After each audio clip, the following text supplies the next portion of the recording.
Première fois d'entendre le nom de ce livre-là. C'est un livre de la Bible. C'est A-G, comme vous écrivez. Donc A-G-G-E-E. Donc A-G. C'est un livre merveilleux. C'est un des livres que j'aime beaucoup. Parmi mes livres que j'ai écrits là, c'est la restauration, les principes de la restauration. Le livre de A-G revient de plus en plus parce qu'il y a un verset que j'aime dans A-G. Le verset de A-G chapitre 2. Donc j'aimerais lire ça d'abord pour vous rapidement. Le verset 9. La gloire de cette dernière maison sera plus grande que celle de la première, dit l'Éternel. C'est dans ces lieux que je donnerai la paix, dit l'Éternel des armées. La gloire de cette dernière maison sera plus grande que celle de la première, dit l'Éternel. La gloire de cette dernière maison sera plus grande que celle de la première. C'est là le message de la restauration. Nous croyons que Dieu peut prendre les décombres, les destructions, les choses qui ont été démolies pour en faire quelque chose de meilleur, pour faire sortir de l'or, de précieux, de quelque chose de fort, de merveilleux. Et Agé est un prophète qui a commencé son ministère à une époque où le peuple de Dieu ont arrêté de faire le travail de Dieu. Donc, ils étaient revenus de la captivité. Sinon, un gros mot peut-être dans la Bible, mais c'est utile de connaître. La Bible a une période qu'on appelait la période de la captivité. C'est la période où le peuple de Dieu fut pris et envoyé en esclavage, donc en Babylonie. Plus tard, Babylone va tomber sous le pouvoir des Perses, des Mèdes, et ils vont devenir esclaves des Perses et des Mèdes. Et c'est pendant cette période-là qu'Israël va commencer à prier pour dire, Dieu, qu'est-ce qui s'est passé? Comment nous pouvons être comme ça? Parce que leur pays, à Israël, était détruit. Le temple que Salomon avait construit était démoli avec les immondices. C'était des choses horribles. Le pays était inhabitable. Il n'y avait que des chacals, des bêtes féroces et des immondices et des herbes sur toute la contrée d'Israël. Et Dieu a donné la possibilité que le peuple de Dieu, miraculeusement, soit autorisé d'être libéré et rentrer dans leur pays. Et c'est le retour de l'exil, comme on l'appelle. Et pendant qu'ils sont retournés avec une mission de bâtir. Et la mission de bâtir était une prophétie extraordinaire que Dieu a donnée au travers de quelqu'un qui n'avait rien à faire avec Dieu, le roi Cyrus, à qui il a donné par un rêve la mission de dire qui sont les peuples de Dieu, qu'ils rentrent dans leur pays et je vais leur donner les moyens pour qu'ils aillent construire le temple pour le Dieu qui est à Jérusalem. Et le roi Cyrus, un roi païen, qu'Ésaïe avait prophétisé plusieurs siècles avant, pratiquement 3 siècles à l'avance, que Dieu susciterait quelqu'un qui s'appellerait Cyrus et il rebâtirait le temple. Et c'est Cyrus qui était un roi médo-perse, a donné les moyens pour que les Juifs reviennent dans leur pays et qu'ils rebâtissent le temple. Il a donné les moyens. Le roi païen a donné l'argent, tout ce qu'il faut pour rebâtir. Les peuples sont venus, ils ont commencé à faire le travail et ils ont arrêté. Ils n'ont pas terminé le travail. Ça, c'est vraiment de la malédiction. Vous avez tout ce qu'il faut. L'argent, les moyens, du trésor royal. Et le peuple a arrêté de faire le travail. Ils ont fait 16 ans. On ne construisait pas. On a abandonné. De telle sorte que, vous comprenez, quand vous construisez un bâtiment comme ça, qu'on l'abandonne, il n'y a pas de toiture, il n'y a rien. Vous commencez à avoir des ruines, des destructions. Et Dieu fait lever les prophètes agir pour dire au peuple, non. Il faut rebâtir. Et son message était clair. Son message était clair. Il est temps que vous reveniez pour rebâtir. Il a dit, donc maintenant, il est temps que vous puissiez considérer vos voies. Considérez attentivement vos voies. Examinez-vous. Au lieu de passer tout le temps à construire vos propres maisons, à les habiter. Parce que les peuples, quand ils sont revenus, les pays étaient dévastés. Mais maintenant, chacun commence à avoir une portion de terre, construire quelque chose qui le concerne. Je n'ai pas le temps de vous lire tous les. Le livre est très simple. Il n'a que 2 chapitres. Vous pouvez les lire tous les chapitres rapidement, du premier et deuxième chapitre. Très simple. Vous avez déjà vu ça? C'est le livre, j'ai dit Agé. Donc, chacun d'eux a commencé à rester chez lui. Relisons le verset premier, le chapitre premier. Comment Agé dit au peuple.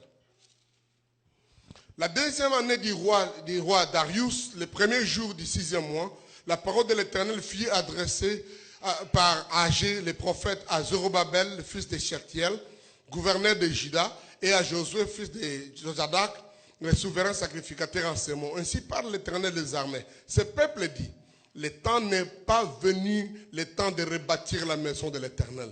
C'est pourquoi la parole de l'Éternel leur fut adressée par Agé, le prophète, en ces mots. Et c'est le temps pour vous d'habiter vos demeures lambrisées quand cette maison est détruite. Ainsi parle l'Éternel des armées. Considérez attentivement vos voies. Vous semez beaucoup et vous recueillez peu. Vous mangez et vous n'êtes pas rassasiés. Vous buvez et vous n'êtes pas désaltérés. Vous êtes vêtus et vous n'avez pas chaud. Le salaire de celui qui est à gage tombe dans un sac percé. Il me semble que c'est vraiment la description de la vie de quelqu'un ici. Donc, j'ai prié Dieu que vous sortiez de ça. Ainsi parle l'Éternel des armées. Considérez attentivement vos voies.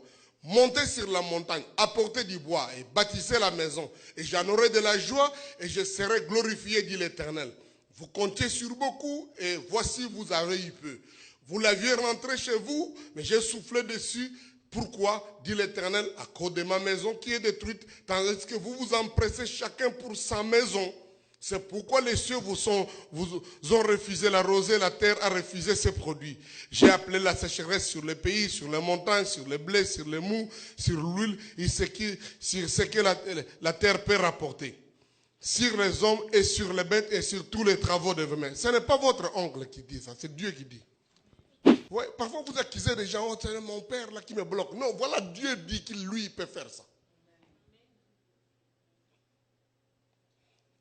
Pourquoi? Ce n'est pas parce qu'il est méchant, ce n'est pas parce qu'il est mauvais, mais parce que vous ne faites pas ce qu'il fallait faire. C'est ça qu'il leur dit. Le peuple ne voulait pas rebâtir les temples. Chacun est allé se consulter.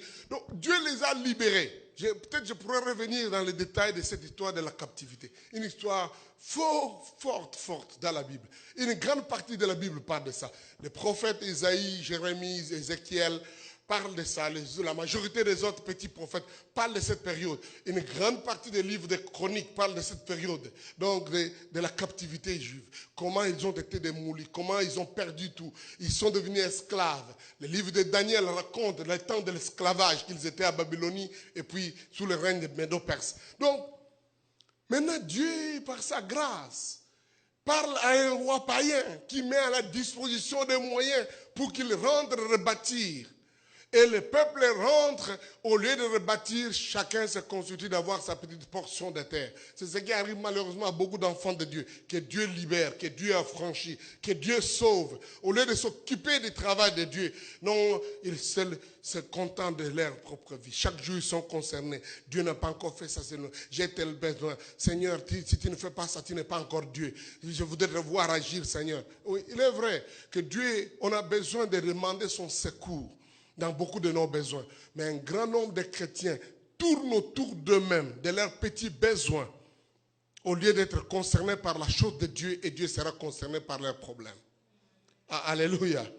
Donc, l'âge s'élève à une période comme ça. 16 ans, les gens ont arrêté de bâtir. Ce n'était pas leur argent, mais ils avaient seulement besoin d'aller couper du bois et venir rebâtir. Ils ont refusé. Chacun restait dans sa maison, devant son écran plat, en train de regarder la télévision. Oh, je suis béni par l'Éternel. Donc il y a des gens qui sont comme ça. Ils regardent les bontés, les grâces de Dieu qu'il a faites pour eux. Il les a bénis, il les a donné des voitures, il les a donné un mariage, il leur a donné des choses. Ça fait partie de ce que Dieu veut donner à son peuple. Dieu veut que son peuple soit béni. Matériellement, financièrement, qu'ils aient des maisons, qu'ils aient des biens, qu'ils soient contents, qu'ils soient mariés, qu'ils aient des enfants. Mais il ne faut pas, à cause de vos enfants, vous cessez de venir à l'église. À cause de la maison que vous avez à aménager, à arranger, vous ne pouvez pas contribuer pour l'œuvre de Dieu.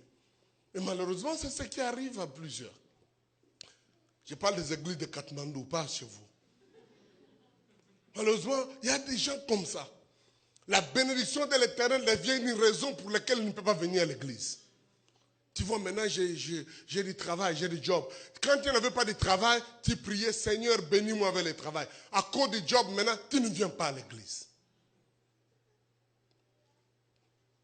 Comme on vous paye mieux plus les week-ends, alors vous trouvez une raison pour ne pas venir à l'église les week-ends. Tous c'est des pièges de pharaons. Ils créent toujours quelque chose. Vous devez être capable de dire, Dieu m'a béni. À cause de la bénédiction, je ne peux pas maintenant renier Dieu. Quand vous n'étiez pas encore marié, vous étiez en train de chercher les fiancés, cherchant, Seigneur, oh Dieu, je dois être vraiment qu'on me voie. Comme quelqu'un vous a dit, oh, vous aviez eu le masque, vous avez demandé, Seigneur, enlève le masque, laisse le masque de vieillesse. Maintenant, vous êtes marié, vous passez tout le temps devant le miroir et vous ne venez pas à l'église.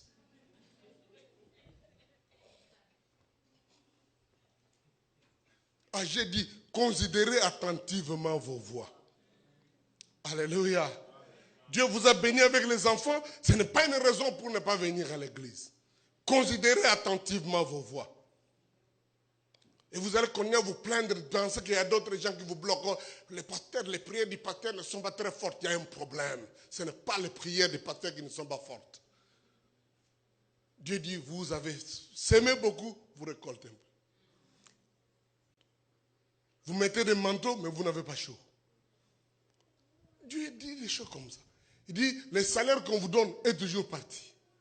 Dès que vous avez, avant que le salaire ne vienne, déjà il y a d'autres choses qui arrivent. Pour que l'argent parte, disparaisse.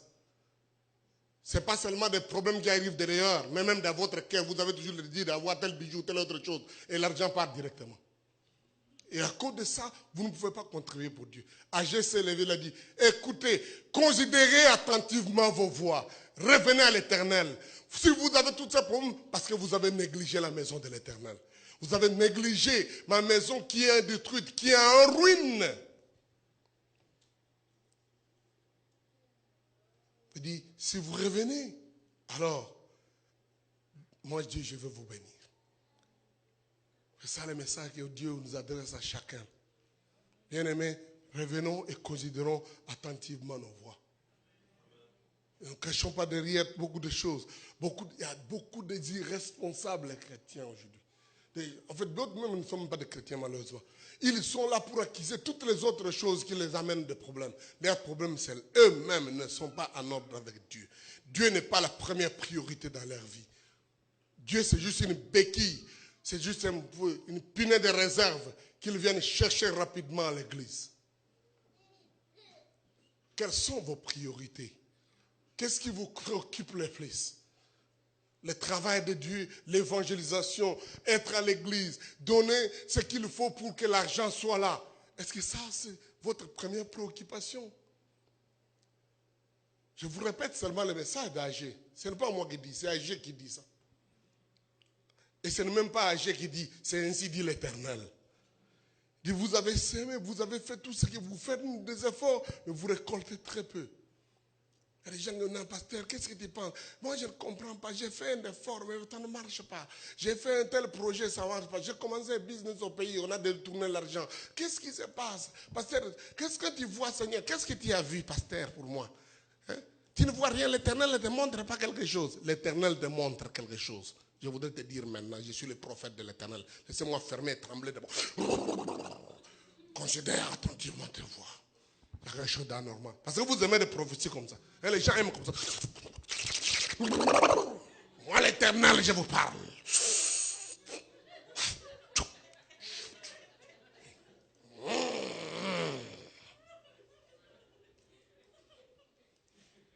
Et là, vous voudrez le pasteur dire, c'est votre père, c'est votre père. Je l'ai vu entrer. Je l'ai vu, non, ce n'est pas votre père. Considérez attentivement vos voix.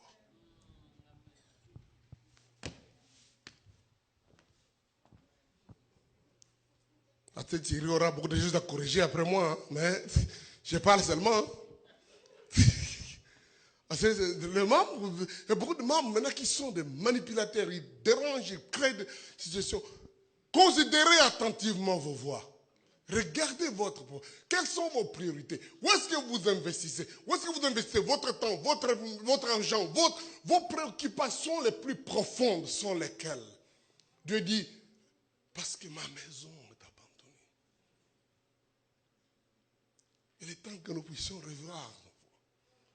Ah, j'ai dit ça. Si tu considères ces choses, ta vie va changer. Je vous dis, c'est la volonté de Dieu de vous bénir, de nous bénir matériellement, financièrement. C'est la volonté de Dieu que notre vie avance. C'est la volonté de Dieu que nos business avancent. C'est la volonté de Dieu. C'est le désir de Dieu. Oui, considérez attentivement vos voix. Donnons une priorité au Seigneur. Qu'est-ce qui va arriver si au lieu de travail, on vous cale pour être à l'église au même moment? Comment vous allez décider? Si vos parents des filles refusent que vous priez. La femme de votre pasteur, quand elle se convertit, c'était une jeune fille. Elle venait passer toute la journée à l'église de la Résurrection. Il faut demander pourquoi. Parce que son père n'aimait pas qu'elle prie. Mais elle trouvait des raisons pour venir se cacher à l'église. Ce n'est pas étonnant qu'il lui a donné un bon mari comme ça. Je la connais bien, Esther, là. Qu'elle vous raconte son histoire. N'hésitez pas de raconter ça. Les gens, vous laissez les gens dans le flou, ils vous voient comme si vous venez de commencer maintenant. Non. Cette femme a commencé à m'écouter depuis très longtemps. Alléluia. Son père, sa mère, dans le culte, dans des choses qui ne m'aiment pas de Dieu. Elle a dit, non, je dois m'accrocher au Seigneur. Aujourd'hui, Dieu l'a béni. Maintenant, elle est prise avec sa mère ici. Elle est là. Elle est restée à la maison. Alléluia. Comment vous agissez, vous, jeunes garçons, jeunes filles? Esther, à l'époque, tu avais quel âge? 17 ans et demi. Elle fouillait la maison pour venir se cacher à l'église de la Restauration. Oh mon Dieu, que Dieu te bénisse. Alléluia. C'est pour dire que j'ai commencé à prêcher comme ça depuis longtemps. Alléluia. Donc, comment vous agissez lorsqu'on vous bloque, lorsque ton mari dit qu'il ne doit plus prier? Comment tu vas réagir? Lorsque ton mari dit les enfants ne doivent pas aller à l'église, comment tu vas réagir? Écoutez, notre foi chrétienne, si elle n'est pas digne que nous mourions pour ça, elle n'est pas une bonne foi. Nous devons être prêts à mourir pour notre foi. Vous allez dire ça, c'est les radicaux, c'est normal, c'est ça que je voulais dire. Il est temps que les chrétiens reviennent à cette dimension-là pour dire, pour ma foi, je suis prêt à entrer dans la fournaise ardente. Pour ma foi, je suis prêt d'être jeté dans la fosse au lion, comme Daniel a fait. Oui, le récit de ça c'est une petite autre chose, vous amenez dans beaucoup d'exégèses, parle du roi Darius. Et vous voyez que quand vous lisez Daniel, on parle du roi Darius en même temps. Mais du point de vue exégétique, ce n'est pas la même personne. Le roi Darius de Daniel a vécu avant le roi de Darius de l'époque d'Agé. Ce qui est intéressant, c'est de comprendre qu'on aura toujours ce genre de gens qui feront des décrets pour vous bloquer de prier. Qui créeront un événement pour que vous ne puissiez pas être engagé au Seigneur. Il y aura toujours quelque chose. Pas toujours un roi, pas toujours, mais quelque chose qui va se présenter comme un obstacle, comme une contrainte, comme une obligation pour que vous ne soyez pas engagé au Seigneur. Comment vous réagissez à ça? Quelle est la dernière fois que vous avez désobéi à quelque chose pour obéir à Dieu? Alléluia. Et on dit, vous voulez former des radicaux? C'est ce que j'ai fait. J'ai compris maintenant, si on ne forme pas des radicaux, on ne pourra même pas stopper les intégristes. Parce que ces gens-là croient, ils sont prêts à mourir pour ça. Oh, j'ai entendu un gouvernement qui a dit on va les enlever la nationalité. Le type est prêt à mourir. Tu vas lui enlever la nationalité, ça signifie quoi? Ça signifie rien. Il est prêt à mourir.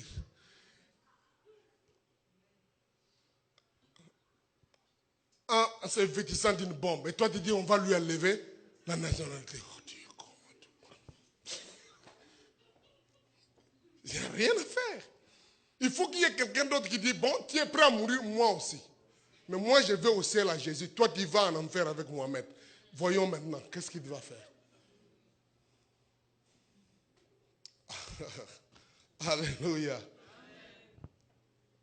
Quelle est la dernière fois que tu as désobéi à quelque chose parce que tu voulais obéir à Dieu? C'est ça que le message que Agé donne. Il est temps que nous puissions reconsidérer attentivement nos voies et donner les priorités au Dieu que nous servons. Bien-aimés, notre foi en Jésus-Christ est digne de notre sacrifice. Est digne que ça nous aide à plaire à Dieu et à rendre notre société meilleure. Jésus-Christ a donné sa vie parce qu'il savait que c'est la seule voie par laquelle nous pouvons entrer dans la gloire. Pour transformer les vies des gens, transformer des sociétés. On a besoin de ces gens-là qui se déterminent pour dire Dieu d'abord. La gloire de Dieu est la gloire de Dieu. J'ai prié Dieu que ce soir soit un jour où tu décides comme ça. Et je peux vous garantir, si vous faites ça, Dieu va se manifester comme un Dieu qui vous bénit, qui vous protège, qui vous garde. Vous n'allez pas mourir pour ça. N'ayez pas peur. Le diable a toujours terrorisé les gens par la mort. Il ne va pas vous tuer. Quand vous tenez ferme pour Jésus-Christ, Jésus-Christ va faire que vous viviez longtemps avec lui. Alléluia. Ce n'est pas vous dire combien de fois les gens m'ont donné dans la mort. Dites, on va te tuer. J'ai dit, je suis encore vivant. Alléluia. Gloire au Seigneur, gloire à Jésus. Gloire au Seigneur Jésus. J'ai prié Dieu que ce soir soit un jour où vous reconsidérez vos voix. Dites, Seigneur, je voudrais donner une priorité à toi. Je voudrais croire que tu es digne de mon cœur et de ma vie. Tu es digne que je sacrifie autre chose pour me donner à toi. Tu es digne que je donne ma vie, mon temps, mon talent, mes trésors, parce que tu es digne. Tu es digne que je donne ce qu'il faut pour l'avancement des œuvres, pour notre Église, pour que l'Église aille de l'avant. Tu es digne, Seigneur Jésus. Considérez attentivement vos voix. Alléluia. Nous reviendrons sur ça demain. Allez relire les livres d'Agé. C'est très simple, c'est beau à lire. Et vous allez découvrir que Dieu a dit, la gloire de la dernière maison sera plus grande que celle d'autrefois. J'ai prié Dieu que votre vie connaisse une gloire merveilleuse. Que les gens vous regardent et disent, mais c'est toi ou bien c'est quelqu'un d'autre? Parce que Dieu va manifester sa puissance de rayonnement. Votre vie aura changé d'un fond en comble, d'une façon perpante. Et les gens vont dire, c'est beau de servir un Dieu comme celui-là. Alléluia, alléluia, alléluia. C'est ma prière. Seigneur, je te bénis pour mes frères et mes sœurs ce soir. Oh Dieu, qui ont compris qu'on doit reconsidérer nos voies. Seigneur, je te prie que ta main intervienne. Il y en a qui ont une vie double. Qui ont un pied dedans, un pied dehors. Qui vivent une vie de désordre. Qui ne savent pas choisir. Qui sont restés attachés aux œuvres des ténèbres. Je te prie ce soir que ces jours soient les jours où ils décident d'abandonner les ténèbres. D'abandonner la vie de débauche, de mensonges, de l'égarement. D'abandonner la vie d'immoralité. D'abandonner les mauvaises relations avec des personnes avec qui ils ne devaient pas avoir la relation. D'abandonner, Seigneur, cet attachement aux choses de ce monde, Seigneur. De dire, Seigneur, je veux toi et toi seul. Je te prie, Seigneur, que ce soit cette soirée. Quel que soit le prix à payer, que ton peuple reconsidère attentivement ses voix. Révèle-toi, Seigneur. C'est pour ça que tu es mort, Seigneur. Sauve-les, je te prie. Oh Dieu, sauve ton peuple. Que le péché ne règne plus. Que le péché ne domine pas leurs décisions, Seigneur. Aujourd'hui, c'est le jour que tu veux ton peuple se décider de renoncer au mal et de revenir à toi et à toi seul. Merci, Seigneur Jésus. Après ce moment où j'ai prié, tu as entendu dans ton cœur maintenant. Et c'est le moment où tu veux prendre une décision personnelle. Peut-être que tu n'as jamais donné ta vie à Jésus. Oui, voici l'occasion. Il est digne de ton cœur et de ta vie. Il est mort pour toi. Peut-être que tu es chrétien, mais jusque-là, tes priorités n'étaient pas le royaume de Dieu. Des choses qui t'ont embrigadé, t'ont gardé dans des faux compromis, dans mauvaises relations. Des choses de ce monde t'ont attiré. Tu es lié à des pratiques des choses qui ne sont pas correctes. Aujourd'hui, tu veux dire, Seigneur, je décide, je ne veux plus rester dans ces choses. J'ai prié pour toi et je crois que maintenant ton cœur est devenu tendre. Ton cœur est devenu tendre parce que tu es prêt à te livrer à lui. Seigneur, je me livre à toi. Je ne voudrais pas te demander ce soir de venir devant, mais je voudrais que tu décides ça du fond de ton cœur d'une façon profonde. Je voudrais que tout le monde qui est ici se lève. Lèvez-vous. Et tu parles à Dieu pour dire, Seigneur, trop c'est trop. Je prends ma décision de valoriser, de reconsidérer attentivement ma voix et de changer ma façon de vivre et de faire. Je voudrais que chacun ouvre sa bouche. Ne cherche pas à savoir ce que les autres disent, même si c'est ta femme ou ton mari ou ton enfant. Mais c'est le moment maintenant d'une décision personnelle profonde. Je voudrais que tu prennes un peu de temps. Tu parles à Dieu dans une attitude vraiment de repentir profond pour dire, Seigneur, je me répands. Seigneur, je viens à toi. Quelques-uns d'entre vous, vous étiez enflammés, zélés depuis beaucoup d'années. Maintenant, ce zèle-là est parti pour une raison ou une autre. Ce soir, c'est le jour où tu prends la décision, Seigneur, je reviens à toi. Je voudrais vous donner cette liberté maintenant. Parle au Seigneur. Ouvre ton cœur et ta bouche. Parle. Commence à parler. Commence à prier maintenant. Prie pour toi-même. Alléluia. Alléluia. Tu me donnes la musique en ciblant lentement la main, que les gens prient. Priez. Prenez le temps. Prenez votre temps. Ce n'est pas une histoire de précipitation. Prends ton temps pour dire à Dieu, trop c'est trop. Je ne peux plus continuer à rester comme ça. Je ne peux pas être partagé. Je ne peux pas clocher de gauche à droite. Aujourd'hui, je prends cette décision. Je me souviendrai toujours de cette décision.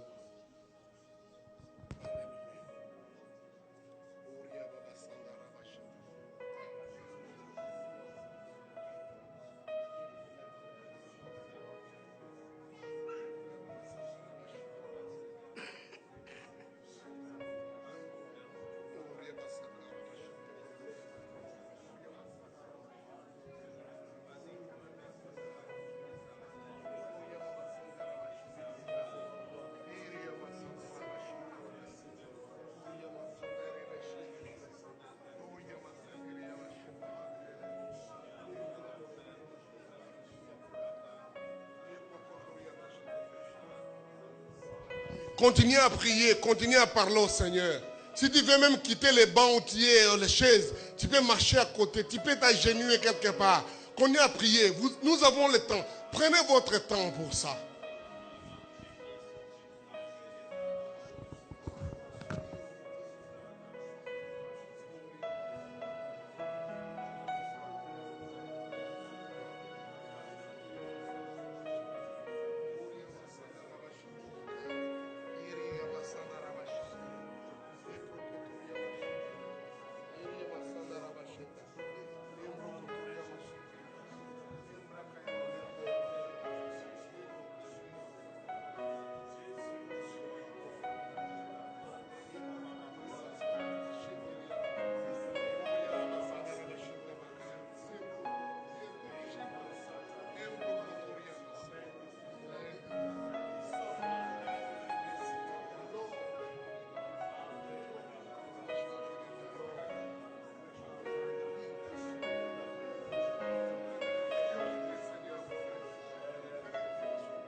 prie ce soir, Seigneur, que ce soit la grande ligne de démarcation, Seigneur. Que ton peuple décide et dise plus jamais de compromis, plus jamais de vie de double.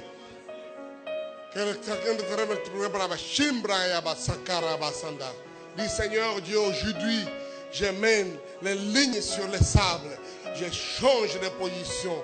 Je sais que le ciel est une réalité. Je m'engage par rapport à ton royaume. Plus rien de ce monde ne prendra de place dans ma vie. Je vivrai une vie conforme à ta parole, Seigneur. Te donner une priorité dans ma vie. Continue à prier. Commence à parler au Seigneur. Priorité dans ma famille. Priorité dans ma famille, dans mon travail. Priorité à toi, Seigneur Jésus. Aujourd'hui, je prends une décision de considérer attentivement ma vie. Mes voix. Que ce soit ce jour de la ligne de démarcation, plus jamais d'hypocrisie, plus jamais de vie double, plus jamais de chercher des boucs émissaires, plus jamais de chercher des fausses raisons. Seigneur, je voudrais vivre pour toi et je me donne à toi entièrement et profondément, totalement sans réserve. Peu importe le prix, Seigneur. Je suis à toi et je me donne à toi. Peu importe ce que ça va coûter, Seigneur. Aujourd'hui, c'est la ligne de démarcation. Les choses doivent changer et ma vie ne sera plus jamais la même. Au monde, je dis non. Oh, joyeux, je prends ma croix. Toi et toi seul, Seigneur. Toi, au numéro 1 dans ma vie.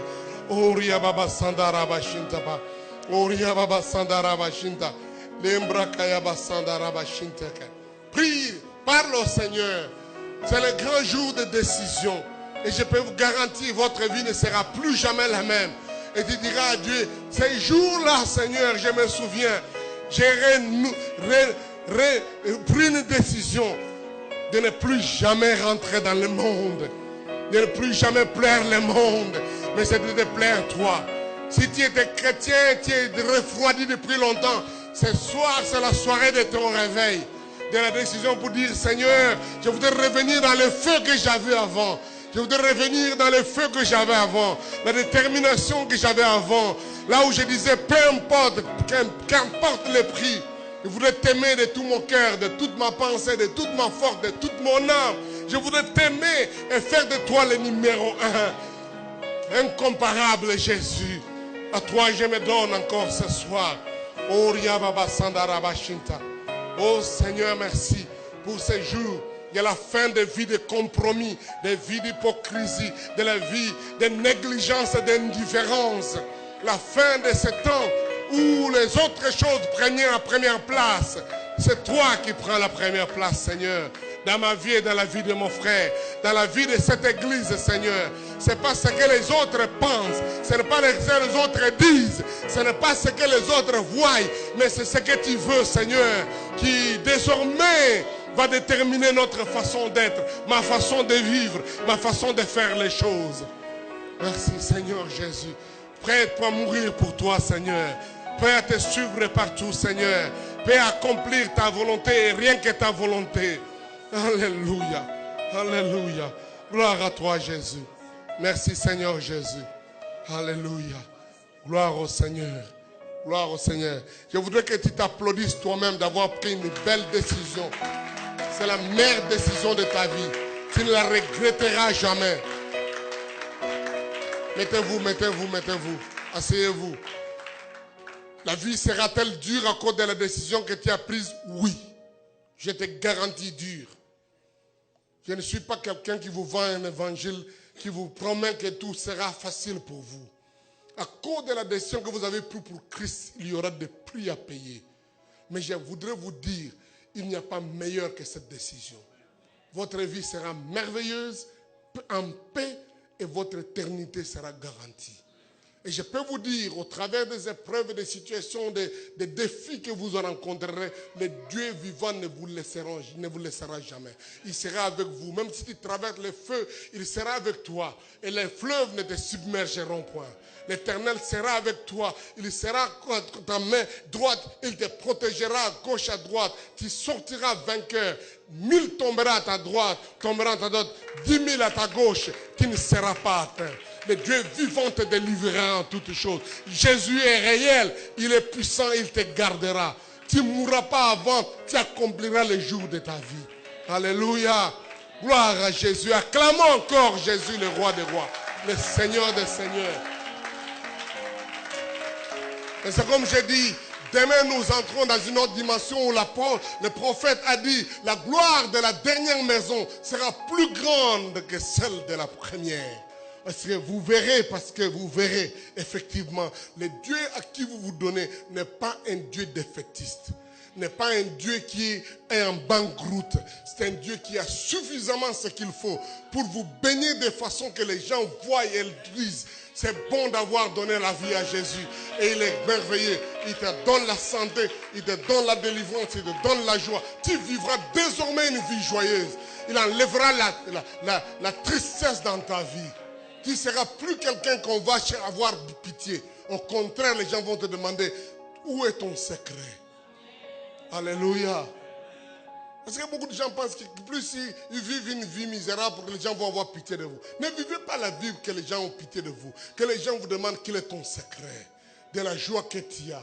Parce que ce sera une joie débordante. Je peux vous garantir, Jésus promet cela. Il a dit, je ne vous abandonnerai point, je ne vous délaisserai point. Alléluia. Avant que je ne termine, j'avais promis hier, je prie pour vous. Je prie pour des gens qui sont malades. L'évangile que je prêche en Jésus-Christ agit partout.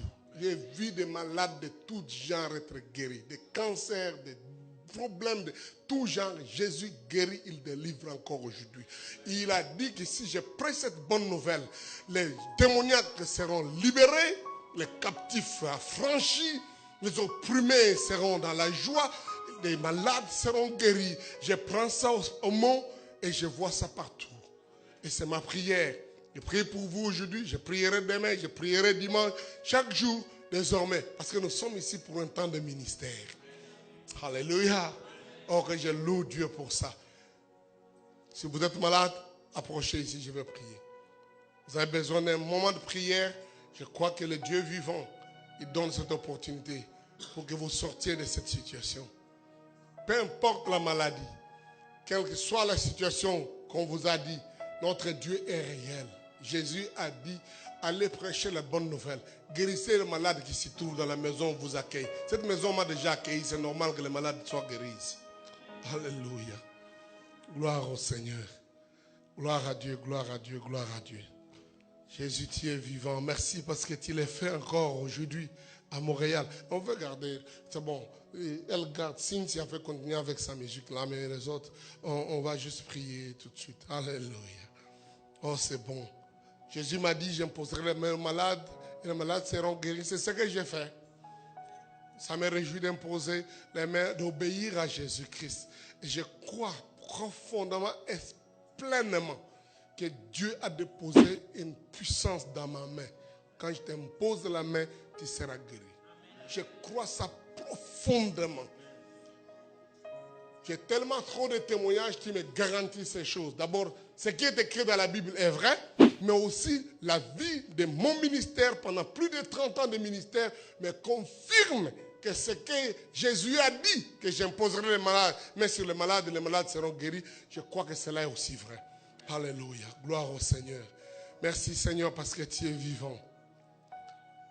Vois les besoins de chacun de ceux qui sont venus ici. Tu connais les symptômes, tu connais les réalités, tu connais ce que le médecin a vu ou n'a pas vu. Ce qu'il a dit qui doit arriver ou qui ne peut pas arriver. Mais toi, tu es mort à la croix pour que, Seigneur, nous ne puissions pas rester malades. La Bible nous dit, et cela est vrai, que par tes meurtrissures, nous sommes guéris. Et Christ m'a donné l'ordre d'aller prêcher la bonne nouvelle et de guérir les malades qui se trouvent à l'endroit où je prêchais le royaume de Dieu. Ce soir, Seigneur, oh Dieu, voici une opportunité que tu me donnes. Je te bénis pour ces guérisons que tu communiques à mon frère et à ma soeur. Glorifie-toi, Père. Merci pour ton feu et ta puissance. Merci pour ta grandeur qui se manifeste. Merci de m'avoir donné le pouvoir de chasser les démons, les maladies, les choses qui amènent des maladies. Quel que soit, ce soit le dysfonctionnement biologique ou des œuvres de ténèbres, des puissances des ténèbres, je chasse cela au nom de Jésus. quitter les corps de ceux ici. Quitter leur esprit, quitter leur âme. Au nom de Jésus. Tout ce qui trouble leur tête, qui trouble leur cœur, qui trouble leur corps, qui fait que quelque chose ne fonctionne pas normalement dans leur vie. Maintenant, quittez et allez dans le lieu arides. Maintenant. Allez-y. Vous n'avez pas le droit de rester ici. Seigneur, merci. Maintenant que j'impose ma main sur ceux ici, ta main de guérison, Seigneur, oh Dieu, se pose sur eux et les sort de la maladie. Oh, alléluia. Que c'est merveilleux que l'œuvre de la croix est une réalité. Au nom de Jésus. Les prakaya babas. Tu es guéri. Alléluia. Merci, Seigneur Jésus. Qui est arrivé. Alléluia. Alléluia. Laissez-la. Alléluia. Les prakaya basandarabashin. Merci, Seigneur Jésus. Alléluia. Reçois ta guérison maintenant au nom de Jésus. Sois guéri. Touchez-la. Sois guéri au nom de Jésus. Alléluia. Alléluia. Alléluia. C'est prakaya babanamba. Au nom de Jésus, reçois ta guérison.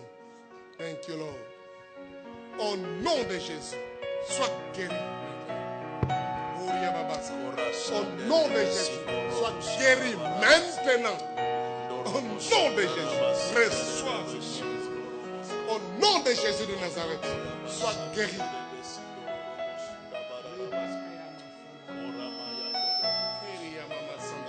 Au nom de Jésus, sois guéri. Touchez-la. Au nom de Jésus.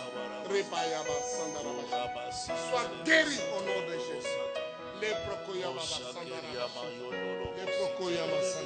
Au nom de Jésus, sois guéri maintenant.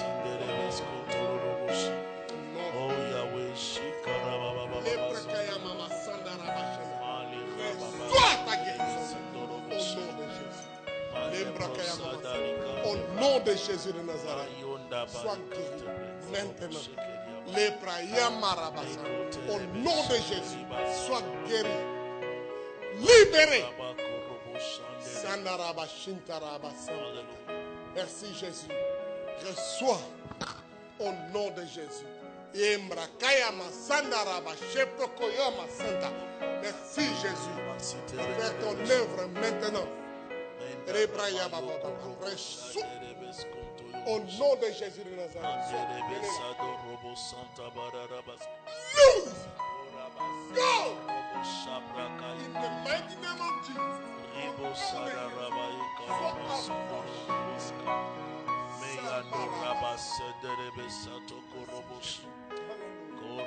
Sois ta guérison. Au nom de Jésus. Mandala braso toroboshi. Au nom de Jésus. Repayama. Sandaraba. Reçois ta guérison. Au nom de Jésus. Au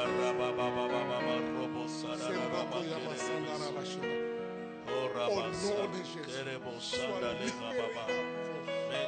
Reçois. Au nom de Jésus.